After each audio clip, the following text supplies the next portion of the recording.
अष्ट सखाओं में एक सखा हुए कृष्णदास। कृष्णदास जी का स्वभाव ऐसा था कि उनके नेत्रों को जो भा जाए, वो ये नहीं सोचते थे कि ये मुझे भाया है, वो सोचते थे मेरे लाल जी को भा गया है। उनके कानों को कुछ भा जाए स्वर, वो ये नहीं विचार करते थे कि कितना अच्छा है, मुझे बहुत अच्छा लगा, नहीं, मेरे ठाकुर जी को भाया है। हर स्थिति में अपने ठाकुर जी की इच्छा को प्रधानता देते थे। तो ग्रीष्म ऋतु का समय, गर्मी का समय, मन में भाव आया, कृष्णदास जी पौड़े हुए थे लेटे लेटे, तभी गर्मी लगी तो थोड़ा किसी वस्तु से पंखा कर रहे थे, गले में थोड़ी गर्मी लगी तो जलपान किया। उसके बाद विचार किया कोई ऐसा फल खाया जाए जिससे थोड़ी गर्मी शांत हो। तो मन में विचार आया, बोले जरूर ठाकुर जी को गर्मी लग रही है, इसीलिए मुझे गर्मी लग रही है। निकल गए महाराज बाजार में लेने के लिए खरबूज। जैसे ही पहुंचे तो महीने का पहला फल आया था। लेने के लिए जैसे ही पहुंचे, दुकानदार से जाके बोला भैया कितने का लगाया, भाव मोल करो।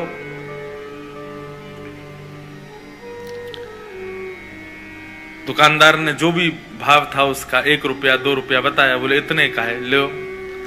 यहां कृष्णदास जी खरीदने लगे, इतने में ही राजा के सैनिक आ गए। सैनिकों ने आकर कहा, बोले नहीं, महीने का पहला फल है, पहले राजा की सेवा में जाएगा, बाद में किसी मंदिर मठ में जाएगा। कृष्णदास जी बोले यहां तो हमारे लाल जी की नाक कट जाएगी अगर ये फल राजा के यहां गया तो। महीने का पहला फल है, ठाकुर जी की सेवा में जाना चाहिए। अब इनको प्रवचन क्या सुनाऊं मैं? ये राजा के यहां रहने वाले लोग, इनमें बुद्धि विवेक तो होता नहीं है, केवल तनख्वाह के लिए राजा की जय जयकार करते हैं। हमारे यहां तनख्वाह थोड़ी देते हैं ठाकुर जी, हम तो फिर भी जय जयकार करते हैं। ये राजा के लोग, इसको क्या समझाऊं मैं? कृष्णदास जी उनको समझाते तो बात बिगड़ जाती। कृष्णदास जी ने बोला भैया देखो, पहले हम आए तो हमको देना चाहिए। दुकानदार बोला पहले आप आए हो, लेकिन अगर इनको नहीं दिया तो ये दंड दे सकते हैं मुझे, राजा के लोग हैं, मैं तो इन्हीं को दूंगा। कृष्णदास जी बोले अगर हम तुमको दुगना रुपया दें तो, 1-2 रुपए की चीज की अगर हम 5 रुपए दें तो भी नहीं दोगे? तो उसका मन थोड़ा लोभ में आ गया। उसने कहा भैया देखो, आप भले ही राजा के यहाँ से, लेकिन राजा सबका भला चाहता है ना, अगर इनकी वजह से मेरे घर की रोटी बढ़िया आ जाए तो फिर मैं इन्हीं को दे देता हूं, ये 4 रुपया दे रहे हैं। राजा के सैनिकों ने कहा हम पे कोई कमी है क्या, हम 10 रुपया देंगे, लाओ अब हमको दो। 10 रुपया बोला तो कृष्णदास जी बोले हम 15 रुपया देंगे। अच्छा एक और बात बताऊं, जेब में लाए 2 ही रुपया थे कृष्णदास जी। लेकिन भक्ति में विचार नहीं करना होता ना, यही तो हम सिखा रहे हैं आपको। लाए 2 ही रुपया थे, लेकिन बातें देखो। सैनिक बोले भाई राजा की नाक कटेगी, सुनाओ 20 रुपया देंगे, फल हमको दो। कृष्णदास जी बोले 25 देंगे, बिना विचार किए हमको दो। करते करते करते महाराज मोल पहुंच गया 90 रुपए पे। कृष्णदास जी सीधे बोले हम 100 रुपया देंगे, अब तो हमको देना ही पड़ेगा। फल वाला सोच रहा है ये जल्दी ले में, और मैं यहां से जाऊं, मेरी तो छुट्टी, अब तो 1-8 साल अगर दुकान नहीं भी लगाऊंगा तो चलेगा, 100 रुपया मिल रहे हैं, उस समय बहुत होते थे। जब 100 रुपए पर अंक पहुंच गया कृष्णदास जी का, सैनिकों ने बोला कि भाई देखो, हम भले ही मोल भाव तो लगा रहे हैं, अपने राजा की नाक बचाने के लिए रुपया बढ़ाते तो चले गए, लेकिन अगर राजा ने पूछा कि फल कितने का आया और हमने कहा 100 रुपए का, तो राजा तलवार निकाल के सरधर से अलग कर देगा। बोले राज संपत्ति को तुम कुछ सोच ही नहीं रहे हो कि 100 रुपए का फल लाए हो। अंत में राजा के सैनिकों ने हाथ खड़े किए, बोले इन्हीं को दे दो, हमको नहीं चाहिए। दुकानदार बोला लाओ 100 रुपया। कृष्णदास जी बोले देख भाई, तू मोल निकाल के, तू ये फल निकाल के रख दे, बस हम लेके आ रहे हैं, चाहे कैसे भी लाएं लेके आएंगे, लेकिन इसको रख दे। तुरंत गए, ना जाने क्या क्या वस्तुएं सब लगा करके बेच करके 100 रुपए का फल लेकर के गए। ले जाकर के जैसे ही रसोई घर में पधराया। अच्छा हमारे यहां वृंदावन में बंधुओं आज भी एक नियम है, बहुत सावधानी से सुनना। ठाकुर जी के 12-1 बजे मंदिर बंद हो जाते हैं। हम लोगों को ऐसी विचारधारा है कि ठाकुर जी शयन कर रहे हैं, लेकिन नहीं। ये वृंदावन में दोपहर में मंदिर बंद होने का रहस्य शयन करना। ठाकुर जी शयन में नहीं जाते, हमारी आपकी तरह नहीं रोटी खा के पड़ गए। ठाकुर जी गौचारण के लिए जाते हैं उस समय। तो कभी भी आज के बाद वृंदावन में ये हो कि भाई 12 बज गए 1 बजे, तो किसी से ये नहीं कहना ठाकुर जी शयन कर गए। कई लोगों को मैंने देखा 1 बजे मंदिर पर, अब तो बिहारी जी के शयन हो गए। नहीं, शयन रात्रि में होता है। दोपहर में तो ठाकुर जी वनचारण के लिए जाते हैं, वन में गए, गौचारण करने गए। और उसका प्रत्यक्ष प्रमाण यह है कि जब ठाकुर जी का उत्थापन होता है 4 बजे के आसपास मंदिर खुलते हैं, तब ठाकुर जी का फलों का भोग लगाया जाता है। क्यों? इस भाव से कि ठाकुर जी वन में हैं और भिलनियां भोग लगा रही हैं। वन में कोई पके हुए पदार्थ तो मिलेंगे नहीं, तो इसलिए फल का भोग लगाते हैं। आज के बाद कभी भी दोपहर में ठाकुर जी का जब मंदिर बंद हो, तो उस समय भाव क्या है कि ठाकुर जी इस समय वनचारण में, यमुना के तट पर घूमने गए, बांडीर वन गए, गैया चरावे नंद बाबा की। इसीलिए कई जगह आपने देखा, देखो सेवा के भी बड़े भाव हैं। श्रीनाथ जी की सेवा, हम छोटे ठाकुर जी की सेवा करते हैं श्रीनाथ जी की। श्रीनाथ जी की सेवा में गैया और ये बछिया, ठाकुर जी के खिलौने, ये पूरे दिन ठाकुर जी के सामने नहीं रखते। ये केवल तब रखते हैं जब ठाकुर जी का राजभोग हो जाता है। सब लोग इधर देखो, इधर देखो, यहां देखो, कथा सुनो। देखो समय 3 ही दिन है आपके पास और मेरे पास भी। कोई कितनों चिल्लावे, आवे जावे, कूद पड़े आपके ऊपर, आप अपनी दृष्टि यहां से मत हटाना। दृष्टि और कान ये दोनों बस यहीं रखना। तो हमारे यहाँ नियम है ब्रज में कि ठाकुर जी के आगे गैया, ठाकुर जी के आगे खिलौने, ठाकुर जी की लकुट वगैरह, ये सब राजभोग के बाद दराई जाती है। क्यों? कि अब ठाकुर जी तैयार हो गए वन में जाने के लिए। तो आज भी नियम से सेवा वैसी चलती है, पूरे दिन गैया आदि नहीं रखते ठाकुर जी के आगे। और फिर हर मंदिर की व्यवस्थाएं अलग हैं। राधा रमन जी की अलग है, राधा वल्लभ जी की अलग है, बिहारी जी की अलग है, श्रीनाथ जी की अलग है, गोविंद देव जी की अलग है। पर सब जगह भाव यही है कि दोपहर में ठाकुर जी गौचारण के लिए जाते हैं। कृष्णदास जी दोपहर में फल ले आए, रसोई घर में लाके फल रख दिया। रसोईया जी को बता दिया जाके, बोले हमने जो है वहां रसोई घर में फल रखा है, अभी उत्थापन में ठाकुर जी को खरबूज का ही भोग लगाना।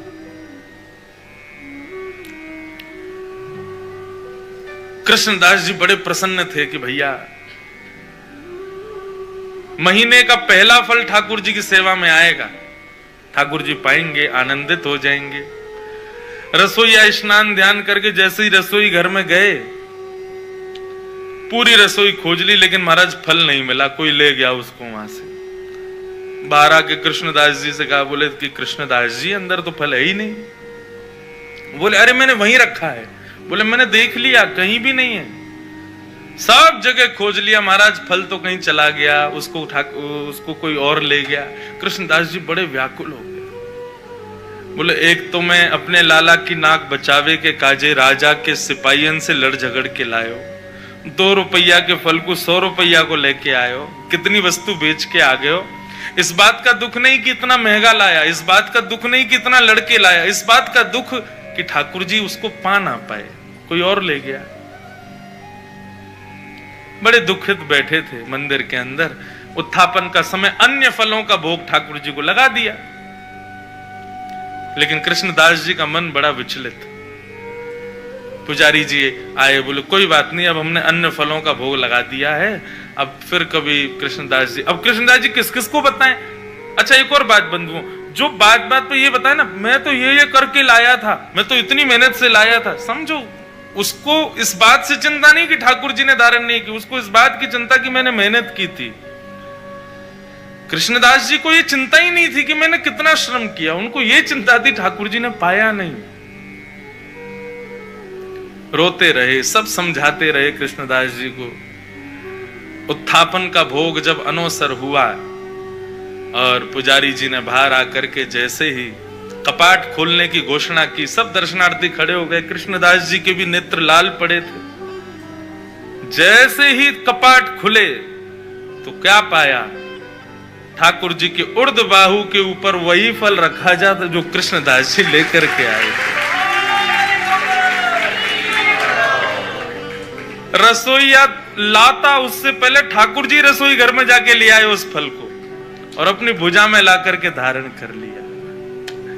जैसे ये दृश्य कृष्णदास जी ने देखा, मूर्छित हो गए, भाव में प्रवेश कर गए और ठाकुर जी के बार बार बलैया लेने लगे। जय हो नाथ, साचो प्रियतम आप ही हो, बिन गोपाल को नहीं अपनो, जासों कीरत रहिए।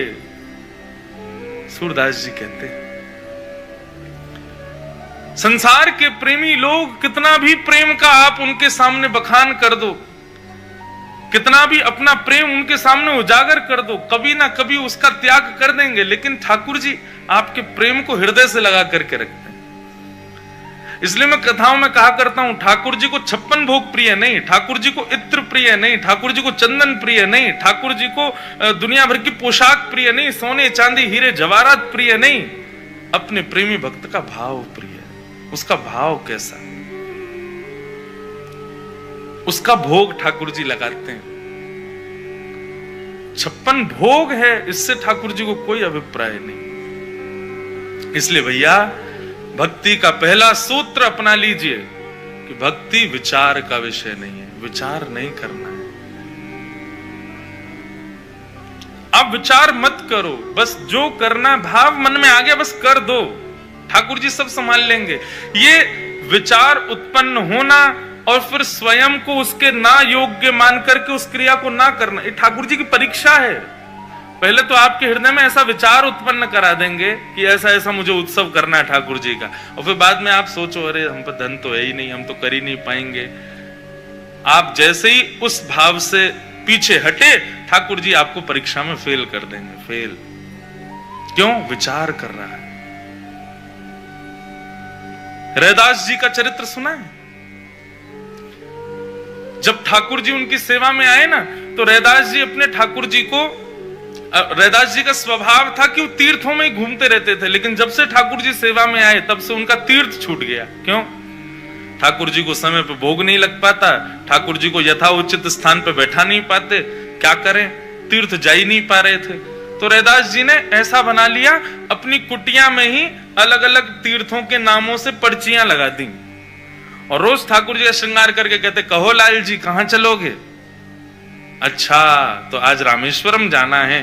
ठाकुर जी की चौकी उठाते, नेत्र बंद करते, ओहो देखो कितना सुंदर समुद्र बह रहा है, देखो ठाकुर जी रामेश्वर नाथ भगवान का अभिषेक चल रहा है, लोग ओम नमः शिवाय का उच्चारण कर रहे हैं, और ठाकुर जी की चौकी 2-4 बार ऐसी घुमा के रामेश्वरम जहां लिखा होता है तो वहीं बैठा, पहुंच गए रामेश्वरम, जय हो, बोलो भगवान शिव की जय हो। रामेश्वरम पहुंच गए ठाकुर जी, और फिर नेत्र बंद करके अपने ठाकुर जी को ही बताते, देखो ठाकुर जी अब हम धनुष कोड़ी पे घूम रहे हैं, अब देखो रामेश्वर भगवान के स्फटिक शिला के दर्शन कर रहे हैं, रामेश्वरम में कितने सारे कुएं हैं, हम उनमें स्नान कर रहे हैं, बैठे अपने गांव में हैं, अपनी कुटिया में हैं, लेकिन ठाकुर जी के प्रति भाव क्या रख रहे हैं कि हम रामेश्वरम में।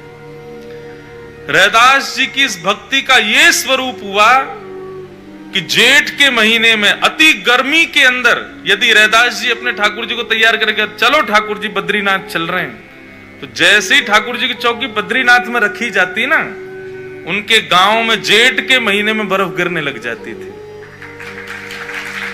गांव के लोग जेठ के महीना में 100 लोड के घूमते। कोई पूछता कहां गए हो? बोले जरूर रैदास के ठाकुर जी आज बद्रीनाथ गए होंगे, यही मारे बर्फ गिर रही है।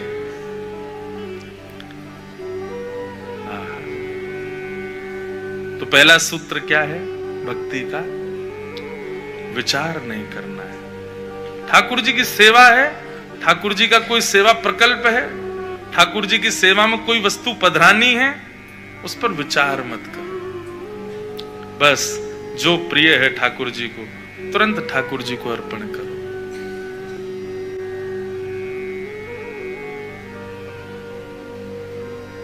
आज्ञा गुरुणाम अविचारणीया। लोग दीक्षा ले लेते हैं गुरुदेव से, पर दिशा नहीं ले पाते।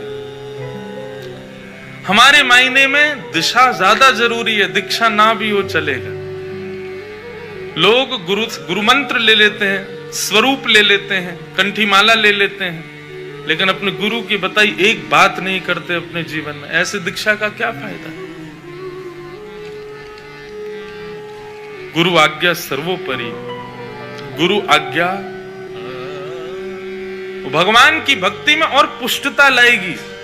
हम भक्त चरित्र सुनने तो बैठे हैं, लेकिन भक्त चरित्र सुन के केवल आपको और मुझको संतोष हो जाए उससे काम नहीं चलेगा। तो भक्त चरित्र सुन के हमारे जीवन में भी वैसी भक्ति के कुछ प्रभाव प्रकाश पड़े, ये चाहते हैं।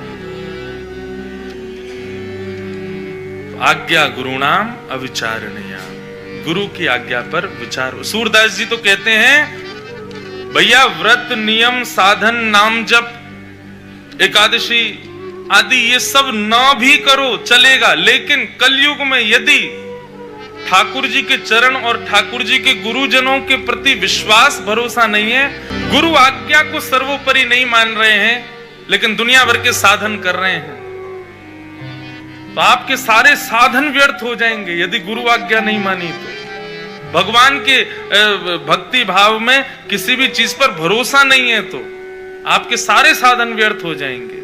विश्वास का भी बंधुओं एक स्वरूप होता है। किस आकांक्षा से, किस उद्देश्य से विश्वास किया जाता है। कई बार हमारा ठाकुर जी में विश्वास इसलिए होता है क्योंकि हमें ये अंदर भाव रहता है कि ये हम पर कृपा करेंगे।